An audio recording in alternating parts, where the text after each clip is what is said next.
Lizotte, adjointe à la coordination de l'organisme Je me fais une place en garderie. Alors, Je me fais une place en garderie, c'est un organisme qui existe depuis 20 ans. Donc, notre mission, c'est de soutenir les familles ayant un enfant de 0-5 ans qui présente une déficience motrice, mais qui peut être associé à une autre déficience. Donc, depuis 20 ans, l'organisme a intégré plus de 1000 enfants. Et ça, je dirais que c'est grâce, en grande partie, à la mobilisation, à l'implication et à la collaboration des services de garde éducatifs sous-mentionnés. Donc, juste pour vous donner un peu de chiffres, l'année dernière, c'est environ 148 enfants qui ont pu intégrer un service de garde.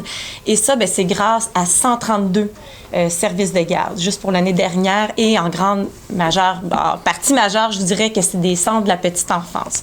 Donc, pour nous, ils sont des partenaires essentiels. Et peut-être pour rappeler aussi que l'intégration pour ces enfants-là, elle est importante. D'une part, comme le disait la maman ici, bien, ça permet de briser l'isolement, de retourner au travail, les études, d'avoir du répit. Et pour les enfants, bien, l'impact est tout aussi important parce que ça permet d'être accueillis dans un milieu de vie stimulant, de pouvoir se développer à sa pleine capacité, de développer ses habiletés. Et même pour tous les autres enfants, ça a des avantages aussi. Ça permet, dans un cadre de socialisation, de développer tout plein de capacités d'adaptation, d'aider l'autre. Donc, je pense que les impacts d'intégration, ils sont démontrés depuis bien longtemps. Je suis contente de dire qu'il y a plusieurs autres services de garde ici présents aujourd'hui avec qui on a le bonheur de collaborer, dont le CPE Petit-Cheney qui accueille les enfants à besoins particuliers. Comme organisme, ça nous préoccupe parce que ces coupures peuvent représenter des obstacles à l'intégration pour ces enfants.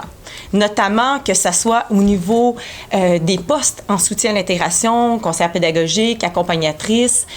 Ça peut représenter du temps qui est enlevé à la pédagogie. Et ça, c'est important dans le cadre de l'intégration parce que ça permet aux éducatrices d'adapter leur activité, d'adapter leur matériel afin de répondre aux besoins de ces enfants-là.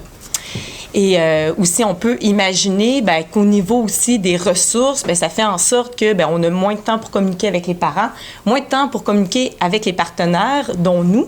Puis c'est important parce que c'est grâce au partenariat qu'on dit que c'est une des clés de la réussite de l'intégration. Ça permet de faciliter l'intégration de l'enfant dans son quotidien.